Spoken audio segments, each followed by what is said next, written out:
જૂનાગઢમાં સફાઈ કર્મચારીઓની હડતાળ હજુ પણ યથાવત જોવા મળી રહી છે।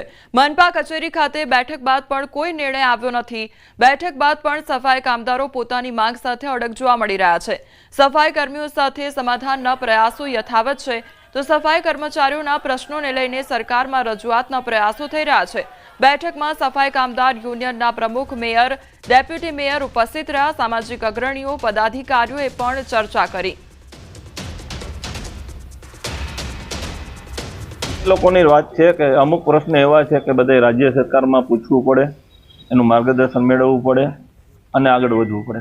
વાટાઘાટો અમારા પ્રશ્ન માટે સફાઈ કામદારના પ્રાણ પ્રશ્નો છે, સ્વૈચ્છિક નિવૃત્તિના, રોજમદારના, સખી મંડળના, કોન્ટ્રાક્ટના, ડોર ટુ ડોરના, આ માટે રજૂઆત હતી ને એના માટે વાટાઘાટો ચાલુ છે। હજી વાતચીત ચાલુ છે સફાઈ કામદારના કર્મચારીના આગેવાનો સાથે અને કર્મચારીઓ અને પદાધિકારીઓ તમામ વાતચીત ચાલુ છે। એમની માંગણીઓ જે હતી 3 એની ઉપર પણ વાતચીત ચાલુ છે ને યોગ્ય નિર્ણય કરવા માટેની પણ વાતચીતની પ્રક્રિયા ચાલુ છે।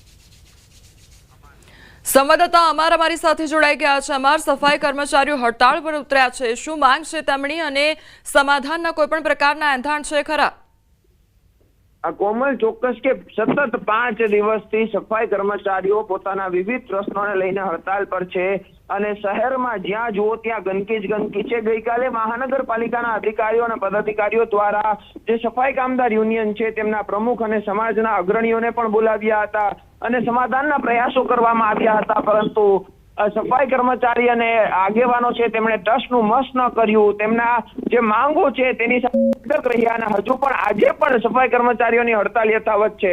ખાસ કરીને તેમની માંગ છે કે સ્વૈચ્છિક નિવૃત્તિ માટેના નિયમો બને, બીજી તરફ જે કોન્ટ્રાક્ટ પ્રથા છે તે બંધ કરીને તમામ સફાઈ કર્મચારીઓને કાયમીમાં લેવામાં આવે, ફિક્સ કરવામાં આવે તેવી માંગ છે। પરંતુ છેલ્લા 5 દિવસથી આ હડતાલ છે। અધિકારીઓ અને પદાધિકારીઓ સમાધાનના અથાગ પ્રયાસો કરી રહ્યા છે, પરંતુ ક્યાં પણ નિવેડો આવ્યો નથી। કાલે 4 કલાક સુધી બેઠક ચાલી હતી, પરંતુ તે બેઠકમાં પણ નિર્ણય ન લેવાઈ શક્યો।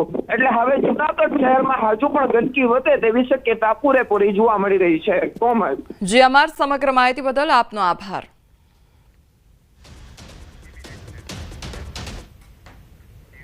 સુરત હોટલની આડમાં ચાલતું કૂટણખાનું ઝડપાયું છે। જહાંગીરપુરામાં ચાલતું હતું આ કૂટણખાનું અને 13 લલદાઓ સહિત 5 ગ્રાહક અને 4 સંચાલક ઝડપાયા છે।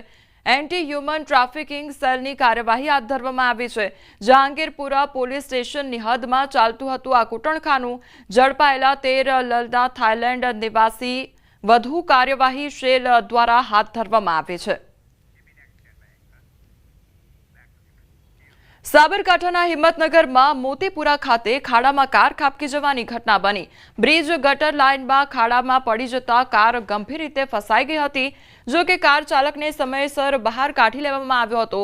ઘટનાની જાણ થતાં પોલીસ અને ટીઆરબી જવાનોએ તાત્કાલિક મદદ કરી, તેથી તેમની ત્વરિત કામગીરીને લોકોએ બિરદાવી હતી। પરંતુ અહીં 6 લેનનું કામ છેલ્લા કેટલાય વર્ષોથી ચાલી રહ્યું છે, તે દરમિયાન બ્રિજ નીચે ગટર લાઇનમાં ખાડા પડી જતા લોકોને હાલાકી પડે છે। મંથર ગતિએ થતી કામગીરીને લઈને વારંવાર આ પ્રકારની સમસ્યાઓ સર્જાય છે। છેલ્લા ઘણા વર્ષોથી કામ ચાલુ હોવા છતાં યોગ્ય કામગીરી ન થતા સ્થાનિકો અને વાહન ચાલકોમાં ભારે રોષ જોવા મળી રહ્યો છે।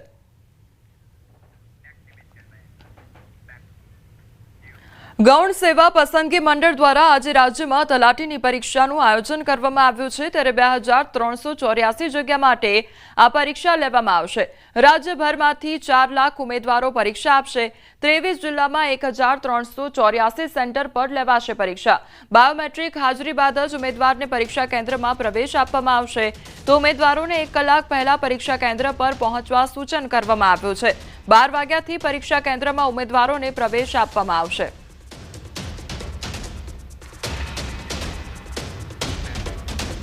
હિમાચલ પ્રદેશના શિમલામાં પર્વતોમાં ભૂસ્ખલનની શ્રેણી અટકવાનું નામ નથી લઈ રહી। શિમલાના છેલ્લામાં આખો પર્વત તૂટી ગયો। સેંજ ગિરિપુલ ચૌપાલ રોડ પર પરાલા પાસે ભારે ભૂસ્ખલન થયું, જેનો વિડીયો પણ સામે આવ્યો છે। તો ભૂસ્ખલન થવાનો આ મામલો સામે આવ્યો છે। હિમાચલ પ્રદેશમાં જે પ્રમાણે વરસાદી માહોલ જામ્યો હતો, ત્યારબાદ હવે ભૂસ્ખલનની તસવીરો પણ સામે આવી રહી છે। શિમલા પર્વતોનું આ ભૂસ્ખલન સર્જાયું હોય તે પ્રકારના દ્રશ્યો સામે આવ્યા છે। બિહારના સબલપુરમાં એક પીડિત યુટ્યુબરને ઇન્ટરવ્યૂ આપી રહ્યો હતો અને ત્યારે જ ઘરની દિવાલ ધરાશાયી થઈ ગઈ. એક મહિલાના મોત નીપજ્યું અને 3 ઘાયલ થઈ ગયા છે. આ ઘટનાનો લાઈવ વિડીયો સોશિયલ મીડિયામાં વાયરલ થઈ રહ્યો છે. પૂર્ણિયાના સાંસદ પપ્પુ યાદવ સોનપુરના સબલપુરમાં પૂર પીડિતોમાં રાહત સામગ્રીનું વિતરણ કરવા પહોંચ્યા હતા. તેથી તેમની સાથે ઘણા સ્થાનિક ઇલેક્ટ્રોનિક મીડિયા પત્રકારો અને ઘણા યુટ્યુબર્સ પણ હાજર હતા. પપ્પુ યાદવ ગયા પછી સ્થાનિક લોકો ઇન્ટરવ્યૂ લઈ રહ્યા હતા ત્યારે ઇન્ટરવ્યૂ લેતા સમયે દિવાલ ધરાશાયી થઈ હતી.